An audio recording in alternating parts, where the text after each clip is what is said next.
Muy buenas noches, les damos la bienvenida a nuestra sexta transmisión del programa semanal Pulso Global, hoy en un nuevo horario a las 8 de la noche, a solicitud de muchos de ustedes, y que hoy queremos analizar algunos de los acontecimientos internacionales que están sucediendo en estas últimas horas. Les acompañamos Percy Rodríguez y quien les habla Gerald Solano. Bueno, antes de comenzar y de tocar el tema de fondo, pasemos ahora a nuestra sección de noticias internacionales, pues es hora de tomarle el pulso a la situación internacional. Bueno, iniciamos con una noticia desde BBC Mundo, quien nos ha señalado el día de hoy la llegada de Juan Guaidó a Venezuela tras su gira internacional, tema que hemos venido tomándole el pulso desde este programa y a una temática que le tomamos el pulso en nuestro primer programa. Se había mucha expectativa sobre esta visita internacional que hizo el presidente Juan Guaidó y que para efectos de la Fiscalía venezolana o del gobierno venezolano principalmente se temía que no pudiese ingresar al país. Sin embargo, bueno, pareciera que logra hacerlo después de lo que algunos analistas han indicado, señalado como un éxito de gira internacional. Sí, en ese mismo sentido, el periódico El Comercio de Perú indica: Venezuela, policías y chavistas atacaron a los diputados que fueron al aeropuerto a recibir a Juan Guaidó. Pareciera que el, el régimen va a continuar de alguna forma incomodando, presionando a los diputados de la oposición para que de alguna manera cada día más se trasladen diputados al bloque del régimen de Maduro, como ya ha sucedido. Un Globo de Brasil señala: Sudán va a entregar al exdictador Omar al-Bashir al Tribunal Penal Internacional. El gobierno de transición de Sudán anuncia que entregará al exdictador Omar al-Bashir al Tribunal Penal Internacional, en el cual está ubicado en Holanda, en La Haya, y que va a juzgar a individuos, ¿verdad? O que juzga a individuos acusados de crímenes contra la humanidad. Y sin duda un tema de interés para el quehacer del derecho internacional y de la comunidad internacional. Sabemos de la trayectoria que ha tenido el Tribunal Penal Internacional en estos temas y sin lugar a duda sigue siendo un tema que debemos de tomarle el pulso, ¿verdad? Hemos hablado en otros programas sobre el multilateralismo y la institucionalidad que hay detrás de él, y que el Tribunal Penal Internacional reciba a un exdictador acusado por crímenes contra la humanidad y que lo vaya a juzgar, definitivamente forma parte de esa realidad de las relaciones internacionales actuales. Sí, recordemos que al-Bashir fue presidente durante 30 años en Sudán. Fue mucho tiempo. Y lo que se le está, por lo que se le está requiriendo el Tribunal Penal Internacional es por crímenes de lesa humanidad que se llevaron a cabo en Darfur allá por los años quizás 2000, 2003, en que hubo una serie de matanzas de las personas que estaban en contra del régimen, y que recientemente un grupo, ante las manifestaciones del pueblo, un grupo de generales se habían sublevado y finalmente lo derrocaron, ¿verdad? De manera que el Consejo Soberano de Sudán lo está requiriendo, está permitiendo que sea juzgado y que sea entregado a la Corte Internacional. Algo a lo que se había opuesto desde hace 10 años China, Rusia e incluso la Liga Árabe, ¿verdad? Pero bueno, en este momento será entregado y será juzgado por crímenes de lesa humanidad. Sí, en otros medios internacionales, el New York Times, en su versión para español, tiene una nota bastante interesante referente o titulada Latinoamérica para los latinoamericanos. Y se hace una mención interesante sobre cómo la región de Latinoamérica ha sido considerada el patio trasero de los Estados Unidos, pero que en los últimos años China ha afianzado precisamente su influencia en esta región, y esto ha llevado por supuesto a una disputa entre ambos países o entre ambas potencias por el dominio en esta región. Y también señala que sería importante que los latinoamericanos seamos más los protagonistas de nuestra historia y que dejáramos de vernos inmersos en estos temas de asuntos hemisféricos a nivel de las potencias. Y ahí creo que mencionábamos en algunos programas anteriores precisamente la visita del secretario estadounidense Mike Pompeo a la región y que como desde Costa Rica hace un mensaje, ¿verdad?, referente a la relación o al acercamiento con China y creo que es una muestra precisamente de esa disputa, de esa zona de influencia que ha sido considerada históricamente por parte de los Estados Unidos. Pero creo que ya en este siglo XXI deberíamos de estar realmente siendo los protagonistas de la construcción de la historia latinoamericana. Sí, de acuerdo. Reuters indica, las protestas contra el gobierno de Beirut llegan al Parlamento. Bueno, muy parecido al tema de fondo del que vamos a conversar, precisamente en Líbano han habido en los últimos días una serie de manifestaciones. Ayer llegaron incluso al Parlamento, golpearon a varios diputados, intentaron la toma de esa institución. Bueno, los policías y antimotines lograron un poco controlar el problema, pero sí Líbano está viviendo pues una ola de manifestaciones sociales, un calentamiento social que está llegando incluso al Parlamento de ese país. En otras noticias de otros medios, Sputnik News tiene dos noticias que me llaman mucho la atención por la relación que tienen precisamente con un tema que hemos venido abordando a lo largo de este programa. Uno, Rusia planea desplegar instalaciones de defensa aérea en una base militar en Kirguistán.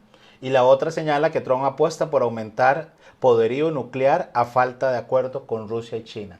Pareciera que los acontecimientos de inicio de este año y en las últimas semanas empiezan a calentar nuevamente, ¿verdad?, esa carrera armamentista entre las potencias que están de alguna manera gobernando el sistema internacional, y un tema que es realmente alarmante. Días atrás también el Papa Francisco hacía mención al tema de las armas nucleares y pedía a las potencias que mejor destinen esos recursos a otros temas, que no volvamos a caer en una carrera armamentista como la vivimos en el periodo de la Guerra Fría. Así que les invitamos a darle seguimiento a estas noticias.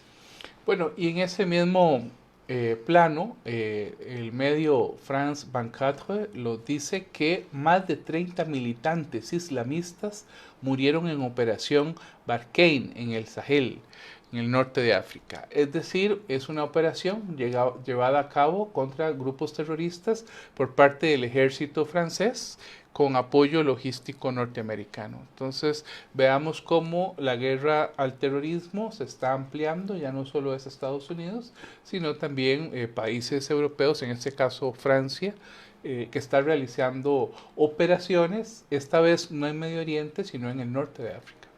Sin lugar a duda, hay muchos temas que debemos de continuar tomándole el pulso. Sin embargo, es hora de continuar con nuestra sección del personaje de la historia.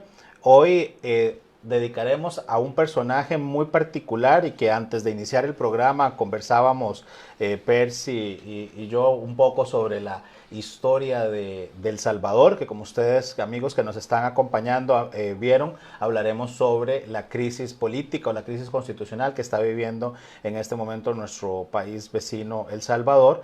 Y Percy precisamente escoge a un presidente, ¿verdad?, Napoleón Duarte, quien va a ser, de quien vamos a hablar, como el primer presidente civil de El Salvador.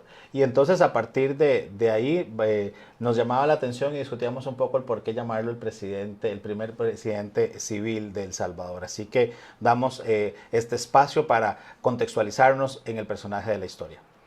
Sí, primero quisiera hacer una aclaración, es una aclaración un poco para deslindar a Napoleón Duarte del peso político que pueda tener. Hemos escogido la figura de él precisamente en un momento en donde se está hablando, digamos, de manifestaciones autoritarias o militarizadas en la Asamblea Legislativa, pero queremos hablar de Napoleón Duarte haciendo dos aclaraciones. La primera es que lo que vamos a hablar no tiene que ver con él como fundador del Partido Demócrata Cristiano, ¿verdad?, que es un partido que en la actualidad continúa funcionando en El Salvador, tiene una representación de 3 diputados en la Asamblea Legislativa, es un partido en la actualidad pequeño. Tampoco tiene que ver la figura de Napoleón Duarte con la militancia de sus hijos y de sus nietos en el Frente Farabundo Martí para la Liberación Nacional. Entonces, dicho esto, ¿verdad? Para deslindar a la figura, al personaje histórico del contexto político desde el cual hoy se podría, digamos, también realizar una lectura de él, sí quisiera decir que Napoleón Duarte, bueno, fue un ingeniero civil que fue alcalde de San Salvador entre 1964 y 1970, que intentó o participó en unas elecciones en 1972. Fue unas elecciones muy reñidas contra un coronel del ejército, el coronel Arturo Armando Molina, y Duarte fue candidato por el partido UNO, por el Partido Unión Nacional Opositor. Él gana contra el coronel y sin embargo un grupo de militares que apoyaban a Molina dan un golpe de estado, ¿verdad? Y en donde Duarte es arrestado, Duarte es torturado e incluso se vio obligado a exiliarse. Y él se va a un país que en esa época era una referencia democrática, que era Venezuela. Estamos hablando de otra Venezuela, cuando solamente Costa Rica y Venezuela eran democracias en América Latina. El resto de los países eran dictaduras, eran gobiernos militares, gobernaban en toda América Latina. Y bueno, solo habían 2 países democráticos, Venezuela y Costa Rica. En Venezuela él hará un gran trabajo como vicepresidente de la Unión Demócrata Internacional. También será presidente de la ODCA, la Organización Demócrata Cristiana de América, y generará desde el exilio una reflexión importante sobre los problemas que tenía El Salvador y sobre todo por ese juego de potencias. Al final El Salvador se convirtió durante esos años en un juego de potencias, ¿verdad? Partidos apoyados por Estados Unidos, partidos apoyados por la Unión Soviética en aquel tiempo, ¿verdad? Y en donde finalmente en 1979, cuando cae otro general que estaba en el gobierno, que fue el general Carlos Humberto Romero, pues entonces Duarte regresa a El Salvador y es llamado para instalarse como miembro de una junta, de la tercera Junta Revolucionaria de Gobierno, que era una junta, digamos, que se había, digamos, formado a partir del golpe de Estado que se le da a ese general. Meses después incluso fue su presidente, fue presidente de la Junta entre 1980 y hasta 1982. En un momento muy complicado, tenía de un lado a los militares, ¿verdad?, que tenían 70 años de gobernar El Salvador, y por otra parte tenía ya al frente, que estaba en guerra, a la guerrilla, que había comenzado, digamos, su lucha armada. Momentos muy difíciles. Él se atreve a convencer a la Junta, en donde también hay militares, para que convoquen a elecciones justas, a elecciones democráticas, por primera vez en muchísimos años. Imaginémonos que entre 1931 y 1982, 84, no habían habido elecciones democráticas plenamente, sino que los gobiernos habían sido en su mayoría gobiernos militares.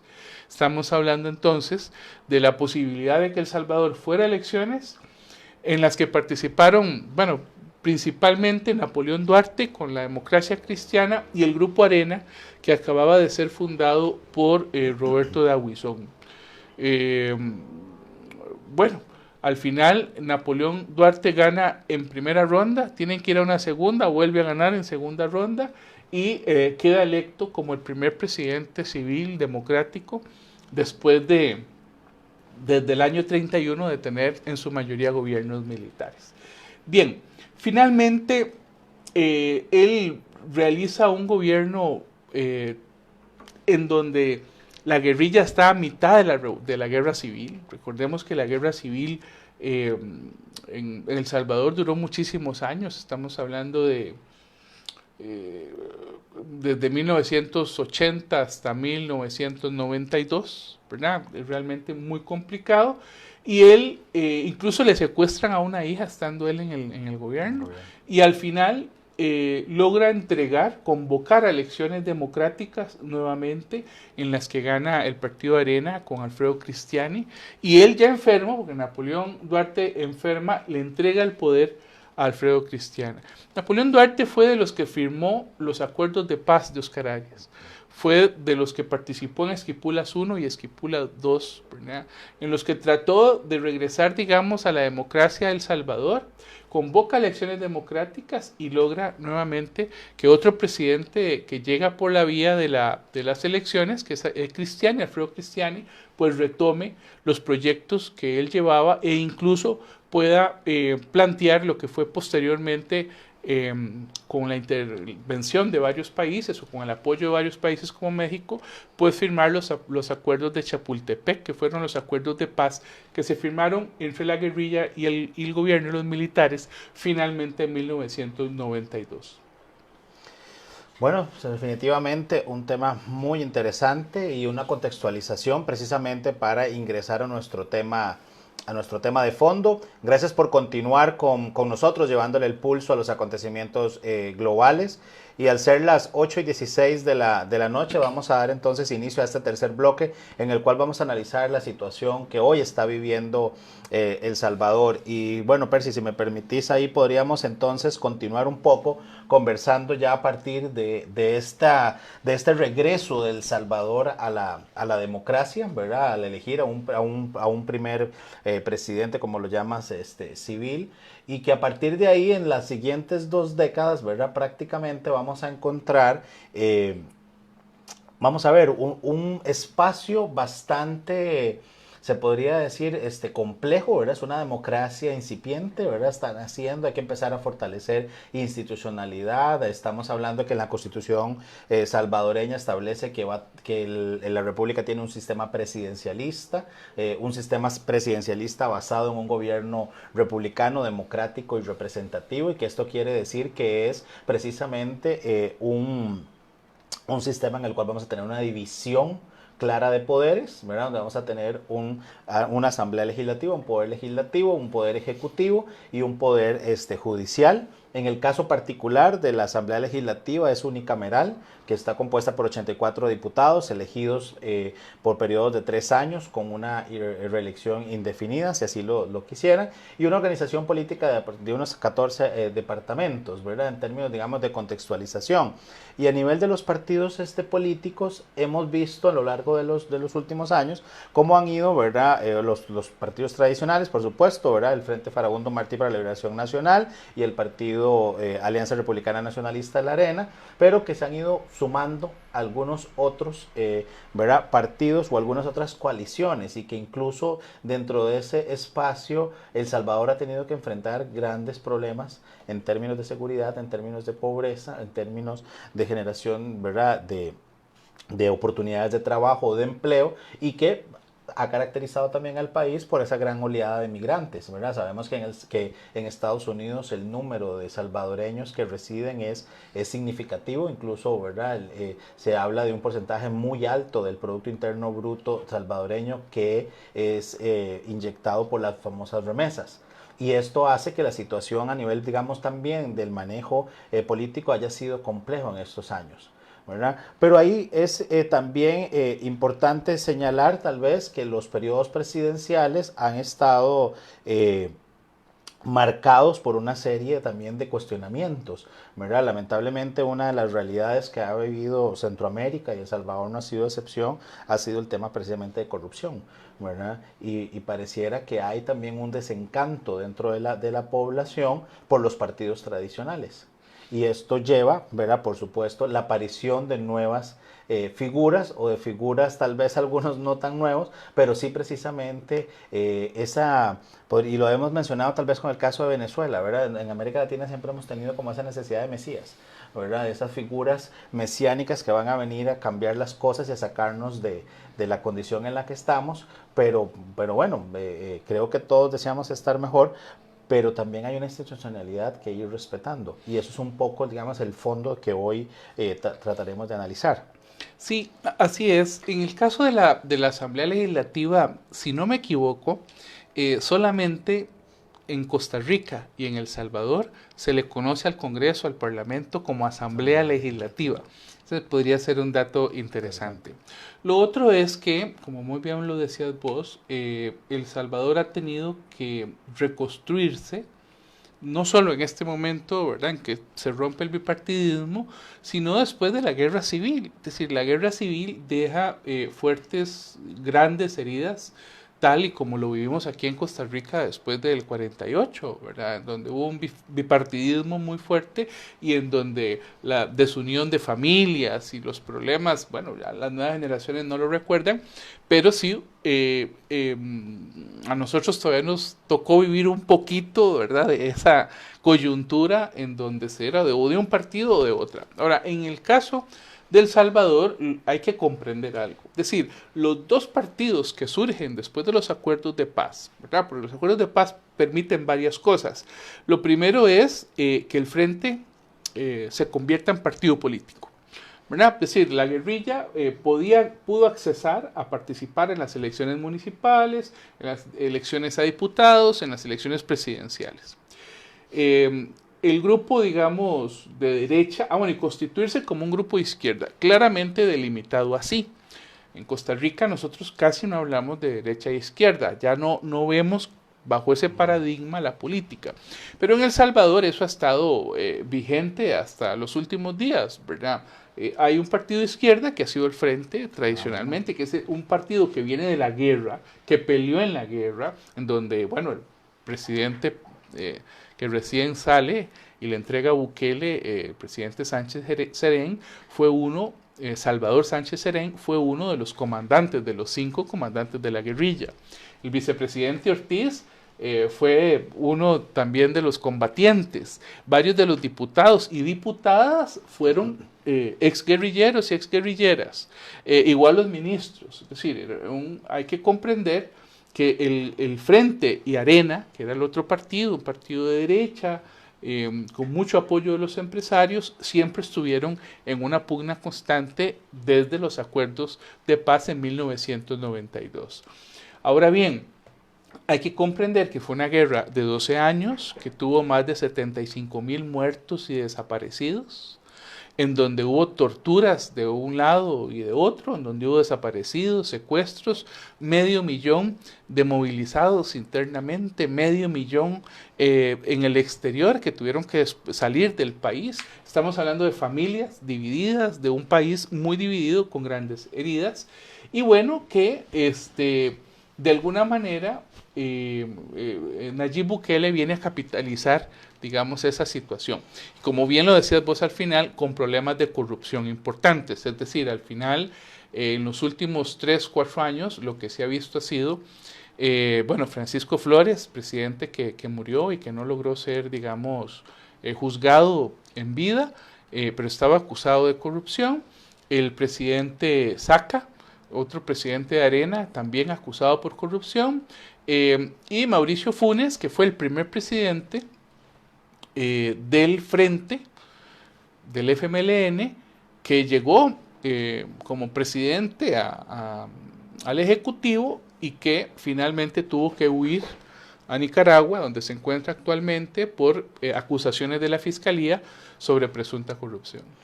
Y bueno, y es bastante interesante en este caso para ir contextualizando también un poco la llegada de Nayib Bukele, ¿verdad?, a la presidencia, pero que tiene experiencia previa con el Frente Farabundo para la Liberación, ¿verdad? Martí para la Liberación Nacional. Y es que fue alcalde de Nuevo Cuscatlán, ¿verdad?, del 2012 al 2015 por este partido. Luego fue alcalde de San Salvador del 2015 al 2018.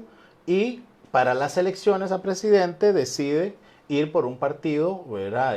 Nuevo, ¿verdad? El partido Gana, y es con el que logra la presidencia, ¿verdad? Y logra ganarla con un 53.10% de, digamos, de los votos.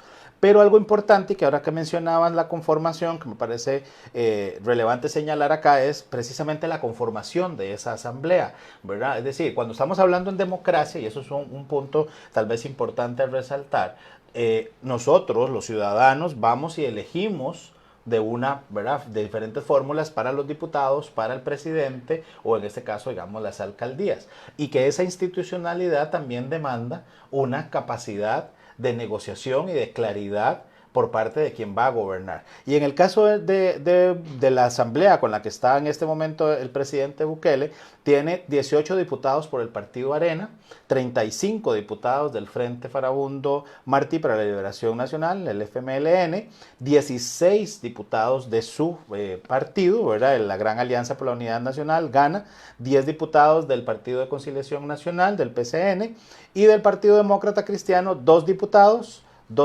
independientes y un diputado por el Partido de Cambio Democrático, que es un partido de línea socialdemócrata. Esto, por supuesto, que ya en sí mismo es una muestra de lo que estabas mencionando. Cuán dividido está la población salvadoreña, cuántas heridas todavía probablemente están ahí, y que los partidos políticos empiezan a recibir ese caudal, ¿verdad? de votantes, y que al final demuestra una pluralidad dentro, digamos, de la misma asamblea. Pero al darle el gane, ¿verdad? O al llegar Nayib Bukele, llega precisamente con una idea bastante, vamos a ver, diferente en apariencia de lo que han venido haciendo otros partidos, ¿verdad? A pesar de que se le critica que viene también de digamos, de esos mismos partidos, o que tuvo puestos de elección pública por esos partidos, pero se encuentra un país sumamente violento, ¿verdad? Se encuentra un país donde estamos hablando de alrededor de 9 o 10 homicidios diarios, que es una de las tasas, digamos, más altas. Incluso se habla hasta de 105 por cada 100.000 habitantes. Cuando él llega el 1 de junio del 2019, es considerado uno de los países más violentos del mundo. Encuentra también, obviamente, una serie de problemas a nivel social, como las pandillas, las maras, ¿verdad? Grupos organizados que tienen control de partes territoriales, incluso dentro del mismo Salvador, y que se habla de precisamente la forma en que se va a ir, digamos, combatiendo. Y a esto lo que mencionabas, precisamente también una percepción de que la clase política es corrupta, ¿verdad? Un tema de corrupción fuerte. Expresidentes, como lo has mencionado, ya cuestionados, ¿verdad? O buscados, algunos que están en exilio, etcétera, pero que al final da frases que la población obviamente escucha y las tiene muy cercanas, como cuando dice que el dinero alcanza cuando nadie roba. Y esto entonces genera una esperanza o una expectativa precisamente de la lucha que él va a tener contra los casos, digamos, de corrupción. Pero a nivel de pobreza, El Salvador es el tercer país de América Latina que logra reducir mejor la pobreza, pero sigue siendo un país pobre, donde el 37.8% de su población sigue viviendo en la pobreza, ¿verdad? Versus el 29% que es el promedio, digamos, en la región latinoamericana. Y aparte de este tema, es un país en el que en apariencia tampoco se quería invertir. Había una falta de inversión, digamos, importante, y él plantea precisamente que va a cambiarle esa imagen a El Salvador para buscar traer inversión y de esta forma reactivar economía, generar empleo, etcétera. Pero ¿quién es Bukele? ¿Cómo lo podríamos visualizar en ese sentido? Bueno, Nayib Bukele no es una persona que viene de afuera de la política, es decir, bien lo decías vos, él había militado desde muy joven con el Frente, con el FMLN, siendo que su familia es una familia de empresarios, su padre es médico, es decir, uno pensaría más bien que debió haber militado por historia de vida con Arena, pero no, él comienza, digamos, su historia de vida trabajando con el Frente, llegó incluso a ser alcalde de una población pequeña que se llama Nueva Cuscatlán, tal vez puede tener unos 5.000, 6.000 votantes, y posteriormente llegó a ser el alcalde de San Salvador. Si vos me preguntas a mí, Es decir, yo pienso que el gobierno que él hace en San Salvador como alcalde fue extraordinario. Los que tal vez recordemos haber estado en El Salvador hace unos 10, 15 años, uno recordará el centro de San Salvador, ¿verdad? Colapsado por los vendedores ambulantes, las calles tomadas, muchos de los edificios, digamos, en franca decadencia. No podríamos ni siquiera compararlo con los vendedores ambulantes en Costa Rica, es decir, aquí ya están relativamente organizados en ciertos lugares, allá habían tomado las calles, la mitad de la calle, los negocios privados tenían que cerrar sus negocios porque digamos que los vendedores ambulantes tapaban la entrada a los suyos. Bueno, él logra de alguna manera, me parece a mí, en mi opinión, como observador de lejos, de alguna manera rejuvenecer, embellecer San Salvador, crear nuevas plazas, embellecer las que existían, de alguna manera mejorar el Teatro Nacional, el Palacio Nacional, el acceso a la catedral, el acceso por las calles de San Salvador. Puede faltar mucho, pero me parece a mí que hizo una labor extraordinaria como alcalde, que de alguna manera le catapultó para llegar a ser el candidato, digamos, fuera del bipartidismo, ¿verdad? Él lo intentó por el frente, pero el frente lo bloqueó. Es decir, la estructura guerrillera histórica del frente de alguna manera lo bloqueó, ¿verdad? Quizás lo veían muy moderno o muy de derecha para la concepción, digamos, histórica del frente. Bueno, al final el frente sacó a Hugo Martínez, que era el canciller en ese momento, un canciller joven, con una buena experiencia dentro de esa institución, dentro del frente, contra un candidato de Arena, que también era un candidato joven, que era Carlos Calleja, un empresario que le costaba algo al principio de su campaña hablar español, porque había vivido en Estados Unidos y qué sé yo, se había enfrentado a uno de los imán de los almacenes, digamos que por el empresariado de Arena, y Bukele decide salirse, tratar de formar un partido aparte, también lo bloquean y finalmente se une a esta coalición Gana, que ya había estado en el gobierno y que solo tenía 10 diputados. Es decir, el problema con Bukele, digamos, y era algo que él probablemente visualizó mucho antes, es que cuando iba a llegar a la Asamblea Legislativa, solo iba a tener 10 diputados a favor, nada más. De los 84, solo 10. Y uno más, digamos, de Cambio Democrático que logró por ahí. Pero 11 diputados de 84, digamos que es un problema serio para gobernar. Ahí comienza él a tener serios problemas. Él logra atraer a un sector del frente. Es decir, a la gente que de alguna manera sentía que los gobiernos, tanto de Arena como del frente, no habían cumplido sus expectativas. Y ante esa crisis de la confianza, la gente vota por Bukele. Vota por Bukele, que además es un millennial, ¿verdad? Que aprovechó muy bien los medios de comunicación y gana, como bien vos lo dijiste, con el 53% contra un 37% de Carlos Calleja de Arena y como 15% del FML. 15, un 14% del Frente. O sea, realmente fue una derrota para los partidos tradicionales, ¿verdad? Y genera una gran expectativa sobre, bueno, cuál va a ser el gobierno de Bukele, cómo lo va a hacer, si va a poder cumplir sus promesas. Y bueno, ese será, digamos, el tema que habrá que observar en los siguientes años, cómo le va a Bukele, ¿verdad? Y bueno, el presidente Bukele asume el 1 de junio del 2019 y a la fecha ha sido, digamos, un presidente bastante particular, ¿verdad? Es decir, incluso algunos le adoran su forma de gobernar, enviando tweets y dándole órdenes a sus ministros, ¿verdad? A través de las redes sociales. Otros han criticado de alguna forma también esta línea muy a lo Trump en los Estados Unidos. Pero lo que sí pareciera, sin duda, digamos, revisando varios medios, señalan de que la popularidad del presidente está por encima del 85%. Algunos incluso encuestas como la de Sid Gallup más reciente le dice que tiene una aprobación alrededor del 91%. Sin embargo, vemos que en los últimos, ¿verdad? En los últimos meses el presidente hace giras internacionales, lo invitan en Doha a dar un discurso, ¿verdad? Se reúne en Europa, etcétera, y al final, ¿verdad? Empieza con un proyecto llamado, ¿verdad? Una fase por el control territorial, y empieza a disminuir significativamente el número de homicidios, el número, ¿verdad? O por lo menos indicadores de violencia, digamos, en El Salvador. Y esto entonces lo lleva precisamente a el tema principal, ¿verdad? de la crisis reciente del fin de semana, y es la solicitud al Congreso de una aprobación de un préstamo por unos 109.000, 110 millones de dólares.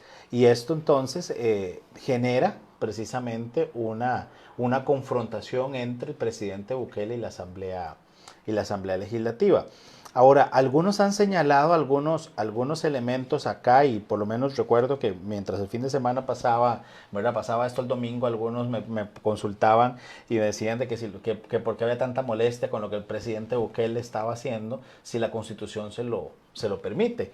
Y entonces, revisando un poco, ¿verdad? la Constitución Política de El Salvador, entonces llama, digamos, la atención dos cosas. Uno, el viernes había sesionado la Asamblea, y la decisión de la Asamblea era precisamente que ese día no se iba a discutir la aprobación del préstamo, precisamente porque había falta de información. Estaban pidiendo detalle al Poder Ejecutivo para conocer precisamente cómo se iban a invertir estos más de 100 millones de dólares, e incluso hay un medio que pueden buscar nuestros oyentes en internet, el Faro, que habla precisamente de algunos incluso cuestionamientos que ha tenido una de las empresas a las que se le quiere dar el sistema de vigilancia que propone, digamos, el presidente.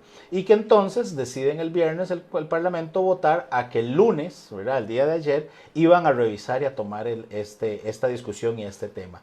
No así el presidente Bukele se ampara en el artículo 167, inciso 7 de la Constitución salvadoreña, que dice convocar extraordinariamente a la Asamblea Legislativa cuando los intereses de la República lo demanden. Pero si nos vamos a ver en la historia, prácticamente este mecanismo, esta opción constitucional se utilizó, si mal no recuerdo, en el 86 con un terremoto para una declaratoria de emergencia y poder movilizar fondos. Es el momento, por lo menos más reciente, que recuerdo se haya utilizado, ¿verdad? Y que pareciera que la aprobación de un préstamo es algo más de oficio, más de trámite de la Asamblea como para hacer la convocatoria. Pero a esta convocatoria no solo el presidente lo hace, sino es que llega al Congreso con militares. Y ahí es entonces donde se encienden una serie, digamos, de alertas o de críticas a nivel de la región, precisamente por la militarización, ¿verdad? O la intervención de un poder en otro poder. Entonces, ¿cómo visualizas esos hechos del fin de semana? Porque creo que aquí lo que no está en discusión es que el presidente ha venido haciendo un buen trabajo, que pareciera que el presidente ha disminuido los índices, que puede probablemente necesitar estos millones de dólares y que el Congreso los apruebe. Creo que eso no es lo que está en discusión, sino precisamente la forma en que el presidente lo está haciendo, y que por lo menos a luces de lo que se ve hay un irrespeto de la institucionalidad, y eso a nivel de democracia también es un tema que hay que considerar. Sí, los roces entre la Asamblea Legislativa y el Ejecutivo era algo que se preveía, ¿verdad? Era algo que se veía venir. Se veía venir porque, como en todo país, cuando el presidente no tiene mayoría en el Congreso, lo sufre y lo llora. Es decir, hay problemas de gobernabilidad. Yo siempre he creído, y es una opinión muy personal, que cuando una persona llega a un puesto de elección pública, debería llegar con la mayoría en el órgano colegiado deliberativo. Es decir, si lo hace mal o lo hace bien, al final los ciudadanos le ¿verdad? Lo evaluarán, lo verificarán. Pero sí es necesario que un presidente pueda tener, digamos, las herramientas para tomar las decisiones. Ahora, no es un préstamo cualquiera, es un préstamo que que tiene que ver con la seguridad, que es uno de los temas quizás más sensibles, en donde el gobierno de Bukele ha venido haciendo un esfuerzo importante por tratar de disminuir las tasas de homicidio, por tratar de mantener el control de ciertos territorios que se han tomado, en donde que se ha logrado, digamos, el ejército y la policía establecer, ¿verdad? El problema en El Salvador siempre ha sido que toman un territorio, ¿verdad? Lo liberan de alguna forma de las maras salen huyendo para Guatemala, para Honduras, por las fronteras porosas, pero después el problema es que el ejército sale y las maras regresan, ¿verdad? Entonces, mucho de lo que se pretende, entiendo yo, con este préstamo, que tiene que ver precisamente con eso, con devolverle al país, a la policía y al ejército, digamos, armamento, equipamiento nuevo, moderno, que le permita cumplir, helicópteros se habla incluso, que le permita cumplir con una labor más efectiva. Ahora bien, desgraciadamente, aunque la voluntad y el plan de Bukele es loable, la forma es donde uno puede ver el error. Y creo que es un error que la comunidad internacional de alguna forma le está achacando, que es llevar a los militares al Congreso. Y es que aquí lo que hay que comprender es que nuestra América Latina ha vivido durante muchos años en dictaduras, y eso es algo que quizás los más jóvenes no lo recuerden, pero hasta hace muy pocos años, hasta los años 80 y 90, lo que teníamos en casi toda América Latina eran gobiernos dictatoriales, ¿verdad? En donde se mandaba por la bota militar, y eso todavía está presente, es decir, de alguna manera todavía en nuestros países las raíces del militarismo siguen concurriendo a decidir el futuro de muchos gobiernos en América Latina.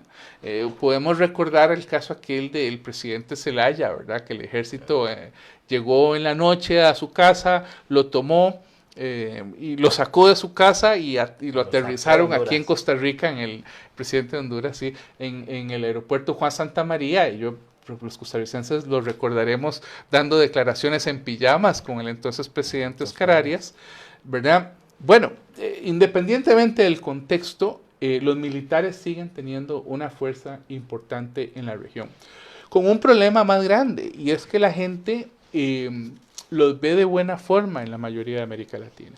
Cuando diversas encuestas como el Latinobarómetro, bueno, o una encuesta más profunda como las encuestas que hicieron Flaxo sobre gobernabilidad y democracia, todas estas han probado que la gente en América Latina, no en Costa Rica, pero en América Latina, prefiere o tiene una opinión más favorable de las Fuerzas Armadas que del Ministerio de Justicia, que del Poder Judicial, que de los tribunales. Tienen una imagen mejor de las Fuerzas Armadas que de las iglesias, que de los municipios, y qué decir de los partidos políticos, ¿verdad? Y eso es muy complicado, porque estamos hablando de que se le está dando de nuevo mucho peso a lo que podría ser en un futuro gobiernos autoritarios en países de América Latina, ¿verdad? Que ya los tenemos, de hecho. Por ahí leía también algunas personas que opinan, ¿verdad? Porque este definitivamente es un tema que ha generado diversas y muchísimas posiciones. Y algunos hablaban también del simbolismo de ver al presidente Bukele sentarse en la silla del presidente de la Asamblea Legislativa y hacer como una oración, y después decirte que Dios le habla y le dice que tiene que esperar, que tiene que tener paciencia y que van a sacar porque van a sacar a todos ellos del poder, e incluso habla de que quién es el que tiene ahora el control, ¿verdad? Y es que ahí es donde precisamente, como mencionabas, surge gran preocupación del despertar de esos fantasmas, ¿verdad? De gobiernos autoritarios respaldados por los militares, al ver imágenes donde tenemos a un ejército, a un presidente invocando a Dios, pero que a esto hay que sumarle, y que es una fórmula que podría ser también peligrosa, precisamente llamando a la insurrección, ¿verdad? Y él entonces invita a la población a manifestarse y dice que El Salvador de por sí es uno de los países que no tiene manifestaciones sociales en este momento, y que ellos salgan y puedan entonces respaldarlos. Y ahí precisamente hay elementos que pueden empezar, digamos, también a cuestionar un poco como decías, la forma y el discurso que el presidente Bukele está haciendo. Ahora, hay algo, digamos, acá importante, y que vos mencionabas, que es precisamente los llamados que han venido haciendo digamos, la comunidad internacional referente a volver otra vez a esa mesa, o establecer una mesa de diálogo y poder llegar, porque hay algo, digamos, importante. Algunas personas decían que las mesas de diálogo nos pueden llegar a tomar hasta 6 meses o 8 meses o hasta un año o años, como ha pasado en Costa Rica, donde las mesas de diálogo, ¿verdad? Seguimos dialogando, pero al final no tomamos decisiones, y que en este caso particular se necesitan tomar decisiones. Pero ojo, ahí hay un tema, y por eso hablábamos al inicio precisamente de la democracia y la institucionalidad. Es decir, el reto de gobernar en democracia es alcanzar consensos, es tener capacidad de negociación para que se puedan aprobar, por supuesto que digamos, los acuerdos, en este caso la aprobación de un préstamo. Pero pareciera que en el caso, digamos, de El Salvador, la negociación no se está dando, no nos estamos comunicando entre el Ejecutivo con el Legislativo. Y bien lo mencionabas, ¿verdad? Un presidente que tiene 16 diputados. Entonces, al tener pocos diputados, 16 de 84, 11. ¿verdad? Bueno, por ahí estaba viendo que había datos de que son como 16 diputados de Ghana, pero digamos, más o menos 10, 11, al final son un número muy bajo de la cantidad de diputados del 84 para llegar a una mayoría y tomar una decisión. Y ahí entonces tenemos el reto precisamente de la capacidad del presidente y de sus diputados de poder llegar a acuerdos. Vamos a ver, y podríamos hacer hasta un tipo de analogía. En el caso de Costa Rica, el gobierno oficialista no tiene mayoría en la Asamblea Legislativa, pero aún así se lograron acuerdos con una oposición responsable de aprobar el plan fiscal, ¿verdad? Es decir, El Salvador requiere también llegar a un espacio de diálogo, porque los indicadores, los números parecieran decirnos que efectivamente viene siendo una buena labor. Entonces, bueno, lleguemos a los acuerdos dentro del marco de la institucionalidad, y ahí entonces la Sala de lo Constitucional por lo menos parece ser más coherente y llegar a decir: estamos precisamente en una dinámica de volvamos a la institucionalidad, hay un respeto a esa institucionalidad, porque como decíamos, puede ser peligroso también abrir estas puertas, como bien mencionabas, de un futuro tener un gobierno por supuesto que autoritario. Pero bueno, tenemos unas preguntas en Facebook. Nos preguntan: buenas noches, quisiera consultar sobre el papel de la institucionalidad del SICA frente a la situación política actual de El Salvador. ¿Saben si han habido pronunciamiento de sus órganos? ¿Se espera alguna reacción? Siempre, bueno, no conozco si ha habido una reacción del SICA, pero normalmente, digamos, ha sido, digamos, el accionar de Vinicio Cerezo, su secretario general. Lo que se ha hecho ha sido hacer un llamado a las partes, velando por la democratización del país, pidiendo acuerdos, ¿verdad? Es decir, ha sido, digamos, una posición en ese sentido. Posición como la que ha expresado el secretario de la OEA, o han expresado, digamos, algunos países preocupados porque esto no siga en escalada. Es decir, aquí también hay que entender que de alguna forma el préstamo ha sido discutido por los partidos políticos. Pareciera que hay partidos políticos que han destacado algunos elementos del préstamo que no son del todo claros, que quieren más información. Bueno, vos hablabas de una de las empresas que pudiera estar cuestionada. Es decir, pareciera ser elementos válidos. Es que el problema en democracia, ¿verdad? Y bueno, a todos nos afecta la lentitud del sistema, es que las decisiones se toman por la mayoría, y la mayoría que exista. Y si la asamblea está en oposición franca al presidente, difícilmente el presidente va a tener el apoyo de esa Asamblea Legislativa, una Asamblea Legislativa además que le cobra romper con el bipartidismo, ¿verdad? Donde los dos partidos históricos mayoritarios perdieron frente a él. Entonces, esa relación entre presidente y Asamblea Legislativa es una relación muy compleja. Yo no veo que en algún momento la Asamblea vaya a aprobar un préstamo de estas dimensiones, pero la pregunta que uno se hace es, bueno, ¿quién pierde? Pierde nuevamente el pueblo. Es decir, cuando los gobiernos y sus asambleas no se ponen de acuerdo en tantos temas que tiene El Salvador, ¿verdad? En una agenda social, económica, ambiental, ¿verdad? Además de la seguridad, por supuesto, que está en primera línea, ante tanto problema, ¿cuáles son las soluciones que estaría planteándose por parte del Ejecutivo y por parte del Legislativo en el lugar de estar en estos conflictos que en nada ayudan? Recordemos que la sesión del domingo fue una sesión convocada por el Consejo de Ministros de Bukele desde el día jueves. Es decir, el jueves el Consejo convoca a los diputados a que se reúnan y ya el viernes, como vos muy bien lo decías, ya el viernes estaban diciendo que no iban a ir, que de repente la convocatoria sobre un enunciado de emergencia no era lo mejor para tratar el tema de un préstamo, vos lo planteabas bien en términos de trámite administrativo, pero bueno, al fin y al cabo era una convocatoria que de alguna manera pudo haberse negociado, y yo siempre he creído esto: cuando hay voluntad política, todo pasa, todo se hace, todo se resuelve, ¿verdad? Pero cuando no hay voluntad política, bueno, desgraciadamente sucede esto.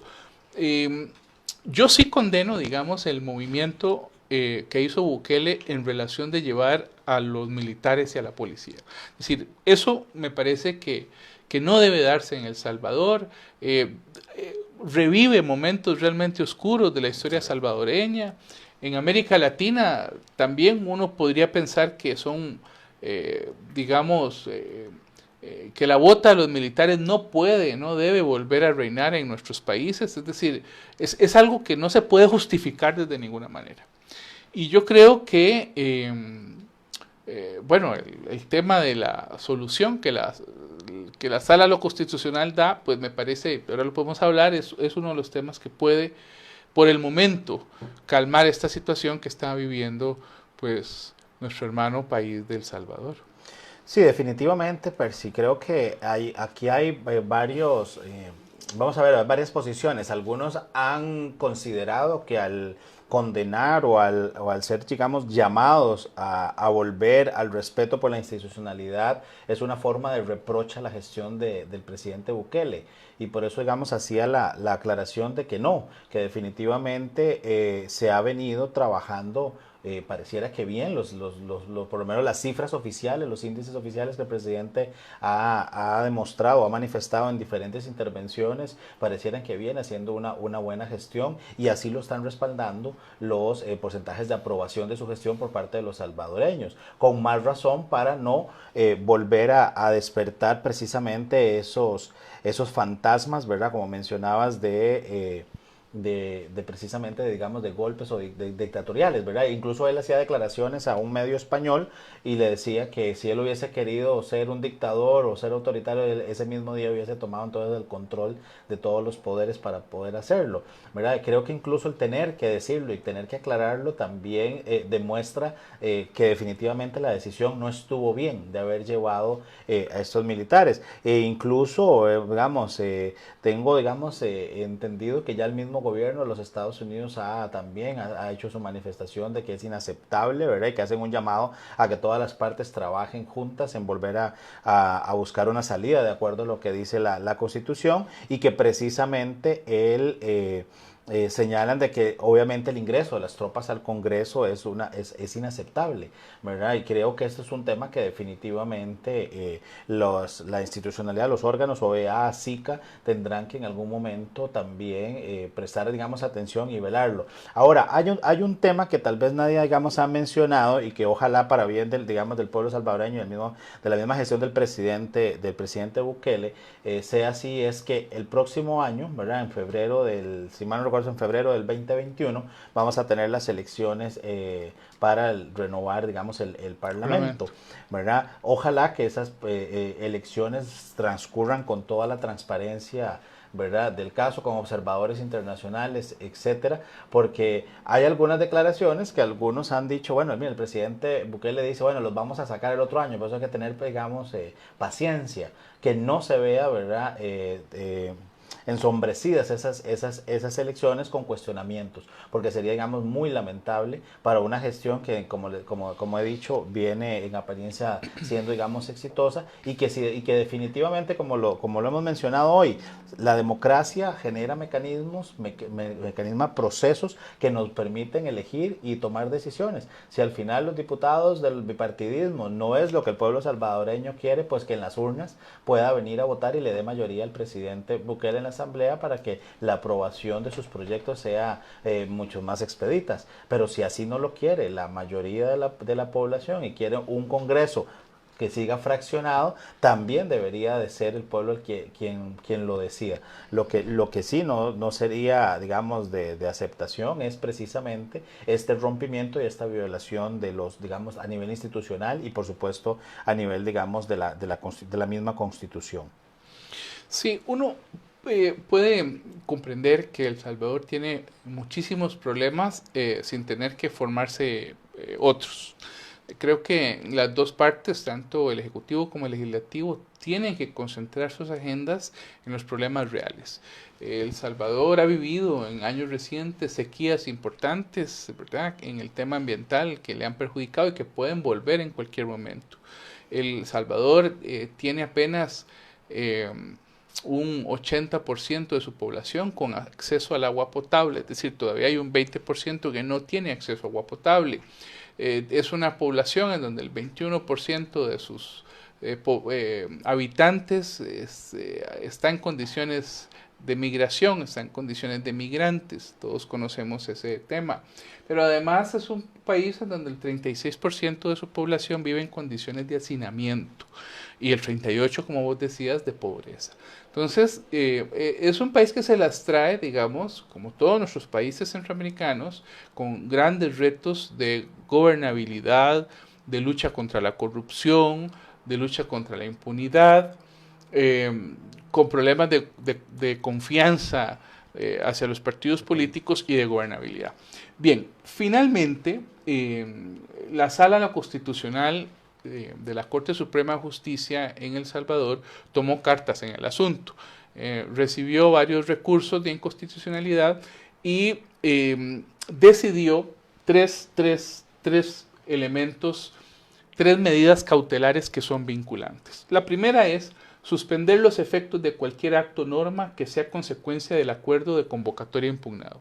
Es decir, suspende cualquier situación que se hubiera dado en esa sesión extraordinaria del domingo, ¿verdad? En donde parece que no hubo quórum, pero además en donde estuvieron los militares presentes, mientras la Corte decide qué hacer con el asunto de fondo, que es si Bukele podía convocar o no, o el Consejo de Ministros podía convocar o no, a ver el tema del presupuesto como un asunto de emergencia. Lo segundo es que le ordena al mandatario que se abstenga de hacer uso de la Fuerza Armada en actividades contrarias a los fines constitucionalmente establecidos. Es decir, se le está diciendo al presidente Bukele, bueno, no utilice las Fuerzas Armadas con tintes políticos. Por más urgencia, por más emergencia, es decir, y eso es válido para todos los países de América Latina, también es válido para Costa Rica. Recordemos hace unos 20 años, algún desfile militar que se quiso hacer frente a la Asamblea Legislativa para buscar presupuesto. Es decir, ese tipo de de llamamientos, de exacerbación, digamos, de la Fuerza Armada no debe volver. Y lo tercero que la Sala de lo Constitucional del Poder Judicial indica es que le ordena al ministro de Defensa y al director de la Policía Nacional Civil, de la PNC, que no ejerzan funciones y actividades distintas a la constitucional y a la que legalmente está obligado. Entonces yo creo que aquí el Poder Judicial... Que no vuelvan a la Asamblea por convocatoria del presidente. El Poder Judicial está haciendo está extendiendo medidas cautelares y está generando un parteaguas entre dos poderes que están enfrentados en este momento y que, bueno, es parte de ese juego político multipartidista que hemos vivido en el mundo en los últimos años y que de alguna manera atomiza el poder y vuelve muy lenta las decisiones, pero es parte del juego democrático. Sí, creo que ahí sí que, bueno, pero definitivamente, digamos, es de resaltar, por supuesto, la labor de la Sala de lo Constitucional, ¿verdad? Llamando otra vez a ¿verdad? Volver a pegarse a las normas constitucionales y hacer ese rompeagua, pero creo que la pregunta de fondo que nos va a quedar es si el presidente Bukele le hará caso a la Sala de lo Constitucional, ¿verdad? Y creo que quedará para otro programa, porque, bueno, lamentablemente hemos llegado al final de nuestro programa semanal Pulso Global, este espacio que se ha creado para analizar los principales fenómenos y escenarios que acontecen en el panorama internacional. Damos las gracias a todos ustedes por habernos acompañado en el día de hoy. Agradecemos a nuestros patrocinadores, InRed Consulting, al Grupo Iscandé y a Gráfica Creativa por su apoyo para que este espacio sea una realidad. Y agradecemos también a nuestra productora ejecutiva, Gabriela Navarro, y al equipo técnico que está detrás de esta transmisión que ustedes observan en este momento. Muchas gracias y que tengan muy buenas noches. Muy buenas noches a todos.